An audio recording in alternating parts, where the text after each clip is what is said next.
আজকে আমরা একটা নিজের হাতে বাড়ি বানালাম, দিয়ে পানিতে চালালাম, দিয়ে আবার অন্য জায়গাতে নিয়েও গেলাম। কিন্তু কিভাবে চলো তোমাদেরকে দেখাচ্ছি। তার জন্য আমরা সর্বপ্রথমে কিনে নিয়ে চলে আসলাম একটা মোটর আর একটা পাখা আর দুইটা ব্যাটারি, আর এই দুটো বোতল দেখতেই পাচ্ছ আমরা কুড়িয়ে নিয়ে চলে এসেছি। সেইগুলোর উপরে আমরা হালকা করে একটা কার্টনের বোর্ড দিয়ে দিলাম, দিয়ে আঠা দিয়ে জোড়া লাগিয়ে দিলাম দুইটা বোতলকে। তারপর আমাদের পেছনের একটু কার্টনটাকে কেটে মোটরটাকে বসিয়ে দিলাম, সুইচ গুলো বসিয়ে দিলাম আর সঙ্গে ব্যাটারি গুলো। এখন আমাদের এগুলো সেট করা পুরোপুরি কমপ্লিট হয়ে গেছে, কিন্তু তার আগে আমাদেরকে তার গালাকে ভালো করে জোড়া দিয়ে দিতে হবে। তার জন্য দেখতে পাচ্ছ আমরা সব তার গালাকে ভালো করে জোড়া দিয়ে দিলাম, দিয়ে আমাদের ফ্যানটা দেখো কি সুন্দর চলছে।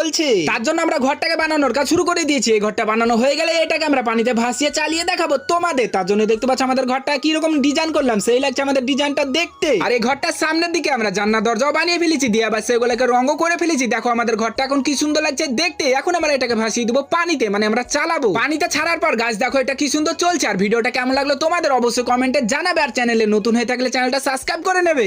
আজকে আমরা একটা নিজের হাতে বাড়ি বানালাম, দিয়ে পানিতে চালালাম, দিয়ে আবার অন্য জায়গাতে নিয়েও গেলাম। কিন্তু কিভাবে